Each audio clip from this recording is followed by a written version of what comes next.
Welcome back at 9:14. Our brains are the most important organ in our body and help us see the world around us. However, lifestyle choices and aging can affect the brain's health. Dr. Sarah Schwertner from Primary Care Plus joins us now on Alzheimer's and Brain Awareness Month with some tips to help keep your brain healthy. Good morning. How are you? Good morning. How are you?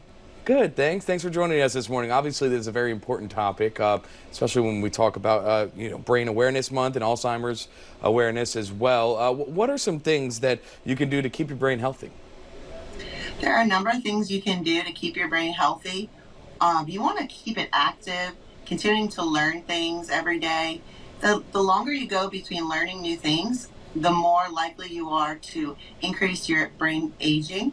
Some of those things you can do, such as painting, learning a new language, playing an instrument, as well as doing new projects around the house, woodworking, can engage your brain into solving puzzles. Socializing, believe it or not, can help increase your brain health. So picking up the phone, calling a friend can actually keep your brain more healthy. I like that. That's definitely something that I think a lot of people would like to hear. And there's just little puzzles that you pop up on your phone that are like, hey, keep your brain healthy. That's what you're talking about, kind of those number word puzzles, keep your brain active, right? But physical activity is important too, right? Absolutely. So, just like anything else, doing more physical activity actually increases your blood flow and your blood flow to your brain and all your tissues. So it does reduce your brain from turning into dementia or having some sort of depression. One of the things you can do is take a brisk walk.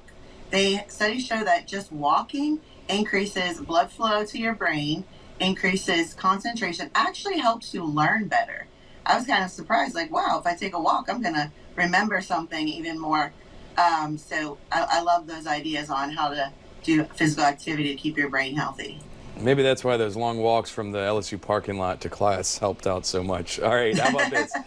The food that you eat is important too, and it could affect, your brain health. And we're not talking about, crushing a whole pizza pie, are we? No, so some of the foods that you really want to think about eating to keep your brain healthy are your omega-3 fatty acids, which you can find in salmon, tuna, walnuts, also B6, B12, folate. Those can be found in lean meats like grilled chicken, green leafy vegetables, and also whole grains.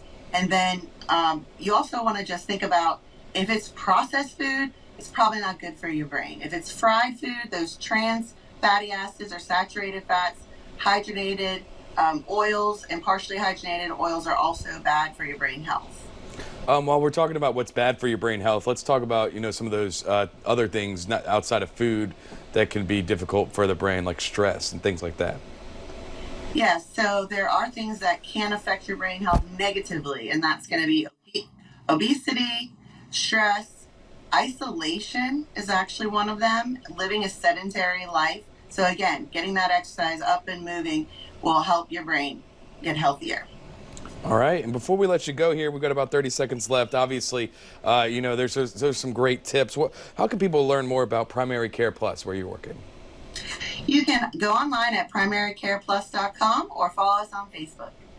All right, sounds good. Hey, thanks so much for joining us this morning. We certainly appreciate that. We'll be eating the fish and going for a walk. That's going to help our brains. Great.